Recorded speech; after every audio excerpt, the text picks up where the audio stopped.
स्वच्छंदता नुकसानदायक है। स्वतंत्रता में हम अंकुश का ध्यान रखें। बड़े लोग प्राय करके अंकुश का काम करते हैं, मार्गदर्शन का काम करते हैं।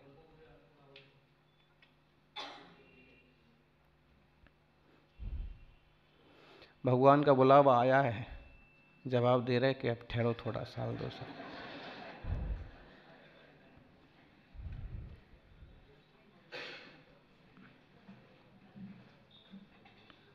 इसको कहते हैं स्वच्छंदता। कहाँ बैठे हैं, क्या हो रहा है, उसका ख्याल नहीं। कल की बात है, शायद एक सेठ जी टाइप के व्यक्ति है, चूँकि हम कितने बड़े समाज में जाएं रहें, हम ज़्यादा पहचान ना बनाते हैं, क्योंकि किसी से कुछ लेना देना है नहीं, ना ज़्यादा बात करते हैं। ये तो ऐसा लगा कि यहाँ थोड़े दिन समय ही रुकना है, तो चलो फिर से भी थोड़ा सा उद्बोधन कर दें। तो वो अपनी जो मोबाइल, वॉच मोबाइल, घड़ी मोबाइल, उसका प्रदर्शन कर रहे थे, बार बार उस पर बात कर रहे थे। अरे भाई ठीक है, दुनिया में अकेले तुम्हारे पास थोड़ी ना है।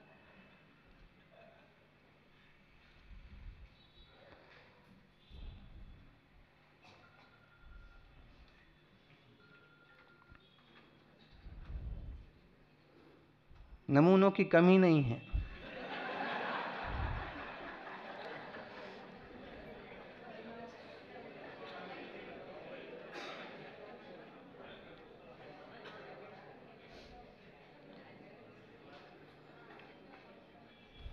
सज्जनों,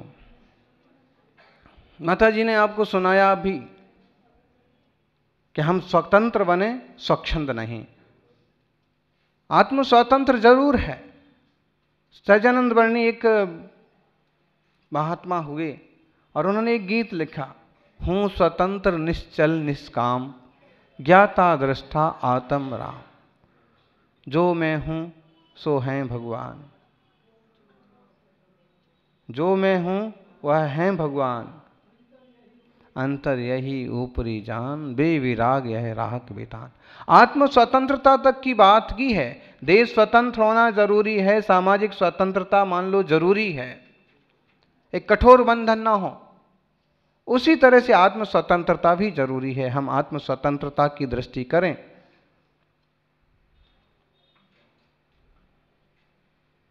तोते की कहानी सुनी आपने। राजा ने अपने पिंजरे वाले तोते को पूछा, तुम्हारे बंधुओं को कुछ कहना तो नहीं? उसने कहा, कहना सब कुछ है, लेकिन तुम लोग कभी बंधन में नहीं पड़ना, क्योंकि यहाँ सोने का पिंजरा भी है, खाने को खीर मलाई भी है, लेकिन स्वतंत्रता नहीं है। तुम कभी पिंजरे में नहीं पड़ना। राजा ने जाके जंगल में उन तोतों को कहा कि उसने ये समाचार भेजा है कि मैं तो पड़ गया सो पड़ गया। वो सुन करके वे सब भी बेहोश हो गए, गिर पड़े। राजा को आश्चर्य हुआ कि सुन करके कैसे मर गए। वापिस आके उसने बताया तो उसने समझ लिया कि हमारे पुरखों ने संदेश भेजा है कि एकदम मन वचन काय को एकाग्र कर लो तो बंधन से मुक्त होना बहुत आसान हो जाए। वह भी एकदम शांत हो गया। राजा ने सोचा, अरे उनका मरने का, गिरने का समाचार सुन करके ये भी गिर पड़ा, ये भी बेहोश हो गया, मर गया। अब पिंजरे में इसको क्या रखना। बगीचे में जाके पिंजरा खोल दिया और जैसे ही पिंजरा खोला तो उड़ गया। राजा ने कहा, तूने मुझे धोखा दिया। उसने कहा, मैंने कहाँ धोखा दिया, तुम्ही ने संदेश सुनाया कि हमारे पुरखों ने कहा है एकदम शांत हो जाओ तो तुम मुक्त हो जाओगे। वही काम मैंने किया। मैंने आपको धोखा नहीं दिया, आपने खुद अपने आप को धोखा दिया है। आप इस सोने के सिंहासन पर बैठ करके, इस ऊंचे महल में रह करके अपने आप को प्रसन्न, सुखी और आनंदमय समझते हो, जबकि इसमें आनंद और सुख है नहीं। आप खुद बंधन में पड़े हो। राज का बंधन है, रानियों का बंधन है। राज सेनापतियों का बंधन है, तरह तरह का बंधन है, आपको विकारों का बंधन है। जब तक इस बंधन से आप छूटेंगे नहीं, तब तक मुक्त हो सकते नहीं।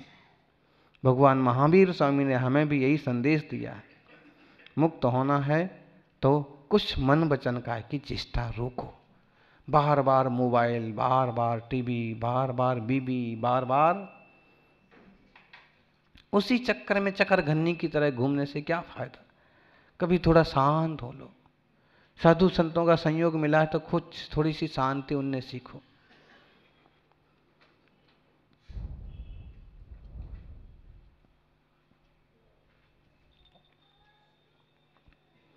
चौक गदी या संसारे नाना जोणी कुलासिदो दुख स भयठाणे जीवो कम में ही हिंद दे। इस संसार में नाना योनियों में, नाना कुलों में, 84 लाख जातियों में, दुख और भय के स्थान रूप इस संसार में यह जीव कर्मों के द्वारा घूमता है। मन वचन काय की चंचलता से आश्रव होता है, आश्रव ही बंध बनता है और बंध संसार परिभ्रमण का कारण है।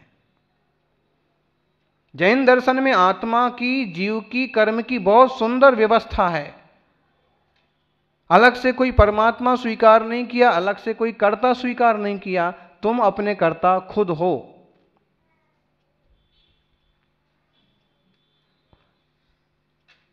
मन वचन काय की प्रवृत्ति किसने की?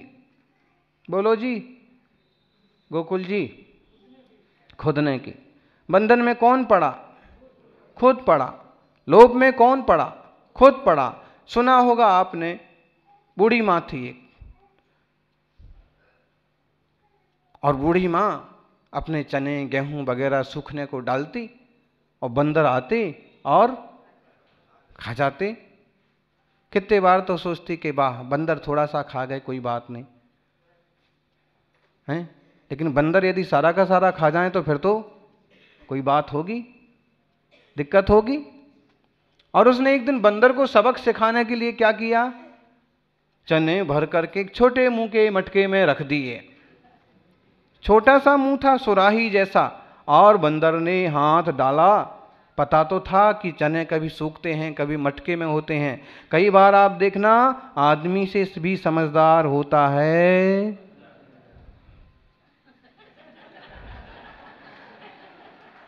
कि नहीं होता? आप लोग ज्यादा हंस रहे हो, क्या बात है? आदमी से ज्यादा समझदार होता है बंदर।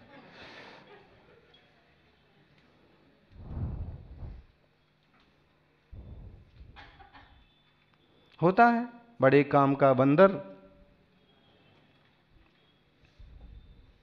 और होता भी है। उस तरह के प्रसंग हम कभी देखें, कभी शास्त्रों में पढ़ें, तो पशु भी बहुत बार बहुत समझदार होते हैं। आचार्य महाराज सुनाते थे कि एक कहीं किसी गांव की घटना कि बहुत सारे बंदर हो गए, तो गांव वालों ने सोचा बंदर अमरूद खा जाते हैं, खेत उजाड़ देते हैं, फसल खा जाते हैं, और कुछ गलत लोगों के मन में गलत विचार आया कि इनको मार दिया जाए। बड़ा विचित्र है, लोग भी यूं बंदर को हनुमान जी का अवतार मानेंगे, गाय को गौ माता मानेंगे, अमुक तरह से सांप को भी नाग देवता मानेंगे, लेकिन मौका पड़े और कुछ उनके साथ गड़बड़ हो जाए, उनका नुकसान हो जाए, तो मारने से भी लोग चूकते नहीं हैं। तो उनने बंदरों को मार दिया जाए। क्या करा? बंदरों को खीर पसंद है, खाना पसंद है, मीठा पसंद है, मनुष्य की तरह वो भी। उनने क्या किया कि एक बड़े कड़ाहे में खीर बनाई, खीर बनाई और अच्छी खीर बना के उसमें जहर मिला दिया। मीठी थी खीर तो, लेकिन अब बंदर खाएंगे। सब बंदर आ गए, घेर लिए, देख लिया खुले में खीर बनी है। बहुत बार भोज होते थे गांव में, अमुक की बारात, अमुक की पंगत। अभी भी यहाँ जो नहीं आए तो कई तो शादी में ही गए। हाँ, बारात वगैरह, बंदरों को वैसे भी उसमें भी कुछ मिल जाए। पेट तो सबको भरना है। 4 संज्ञा सब जीवों को लगी है, आहार, भय, मैथुन, परिग्रह, सबको लगे। जीव हैं वो, शरीर अब कैसा भी रहो, टेढ़ा मेढ़ा, हाथी घोड़ा बिल्ली कुत्ता बंदर जो भी कहो। सवेरे वहाँ जो पक्षियों के पशुओं के हॉस्पिटल में पांजरापुर में गए हैं, ऐसे खूब खतरनाक दिख रहे हैं कुत्ता, उसका सिर फटा हुआ है, कटा हुआ है, लेकिन वो भी सबसे बड़े लाड़ से पेश आ रहा है। अब वो जान रहा है कि यहाँ मैं कुछ सेफ हूँ, ये कोई मुझे मारते नहीं है।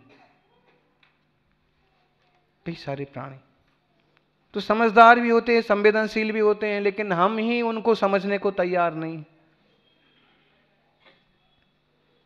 बंदर आए लेकिन आगे नहीं बढ़े। आगे सबसे पहले कौन बनता है? आगे कौन बढ़ता है? बोलिए जी, सुमति हैं? सबसे आगे बढ़ता है पहले ट्रस्टी, अध्यक्ष। बढ़ना चाहिए। कहीं कहीं के अच्छे होते हैं, कहीं कहीं के गड़बड़ होते हैं। यहाँ के कैसे हैं?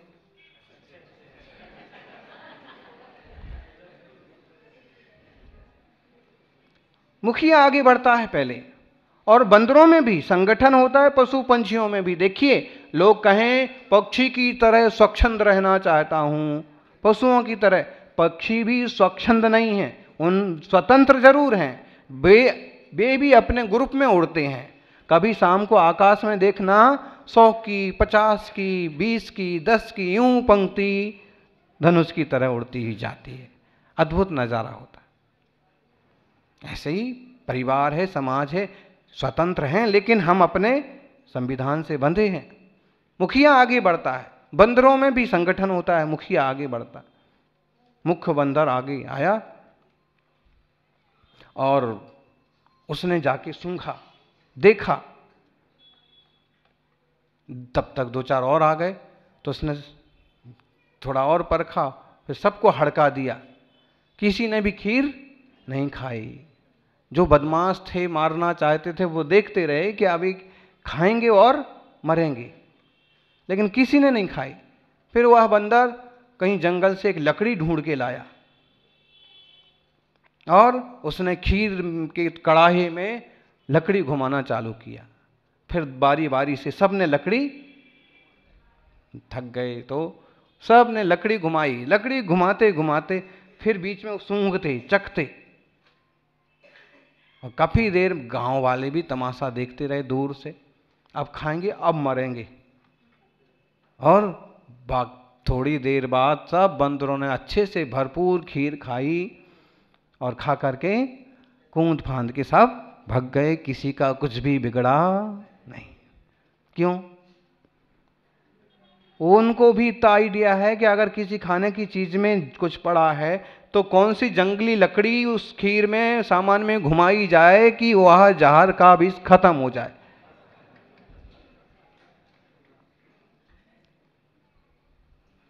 प्रोफेसर साहिब, समझ में आया आपको? वैज्ञानिक आविष्कार करते हैं, लेकिन कई बार पशु भी अपने हिसाब के आविष्कार तो जानते ही हैं। गजब की बात है। आचार्य देव सुनाते थे कि ये घटना देखो, कई बार जानवर भी, और गाय भैंस, मच्छर भी देखो आपकी खोपड़ी पर काटता है कभी, हैं? टाट होगी तो बात अलग है, नहीं तो उसको पता है कि बाल हैं, यहां काटने से कुछ भी मिलने वाला नहीं है, नाखून पर काटने से कुछ भी मिलने वाला नहीं, नाखून पर बैठता भी नहीं है। कहां बैठता है? जहां मांसल टाइप का होता है। संज्ञाएं हैं, ज्ञान है इस टाइप का जीव को। तो उस बंदर को भी मालूम पड़ा कि चने इसमें रखे जाते हैं, और वह गया, बाहर चने नहीं थे तो घड़े में हाथ डाला और पूरा बकोटा भर लिया चने से। अब बाहर हाथ आता नहीं। उसने सोचा घड़े ने मुझे पकड़ लिया। बंधन किसने पकड़ा है? किसने स्वीकार किया है? बताओ। आप भी तो आखिर बंदर के वंशज हैं। डार्विन का क्या सिद्धांत है? बोलो जी राजमल जी, डार्विन का सिद्धांत क्या है? देखिए, हम नहीं बोल रहे हैं, आपके यहां रहने वाले वैज्ञानिक बोल रहे हैं। डार्विन कहता है कि मनुष्य बंदर का विकास है। महावीर स्वामी इसको नकारते हैं कि देखिए सब अपनी प्रजातियां हैं, स्वतंत्र रूप से अपना अपना सबका विकास होता है। और अगर बंदर का विकास है तो एक आध बंदर आज भी आदमी तो बनना चाहिए ना, नहीं। फिर भी कई सारे प्राणी बहुत चतुर हैं। हाथी बहुत बुद्धिमान होता है, गाय बहुत समझदार होती है, क्योंकि आत्मा है, जीव है, चेतना है, और ज्ञान के बल पर अपने अपने योग्य निर्णय सब कर लेते हैं। लेकिन वह बंदर भ्रम में है, आसक्ति में है, खुद ने मुट्ठी बांधी है और हाथ फंस गया। सोच क्या रहा है? घड़ी ने पकड़ लिया। बोलो, उसको छूटना है तो क्या उपाय है? आसक्ति चने की छोड़ना पड़ेगी, मतलब चने छोड़ना पड़ेंगे। और चने की आसक्ति छोड़े तो बंधन मुक्त हो जाए, अभी हाल कहीं भी चला जाए। बूढ़ी माँ ने आके उसको एक लाठी लगाई, चोर रोज रोज इतने चने सुलाता है। ऐसे ही हम भी आसक्ति में पड़ते हैं तो कर्म आकर के हमको एक लाठी लगाते हैं। बंधन में पड़ने वाले ज्ञानियों, इस संसार में चार गति रूप संसार में चार गतियां हैं। कौन कौन सी हैं? नरक गति, देवगति, मनुष्य गति, त्रियंच गति। आप कौन से गति के जीव हैं? मनुष्य गति के जीव।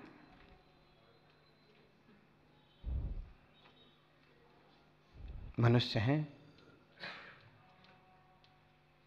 मण्णन्ति जदो नित्यम मणेन न्यूना मणुक्कड़ा जम्मा मणुभवाया सभ्य तम्हाते मानुषा भणिया। आप मनुष्य क्यों कहलाते? बताइए,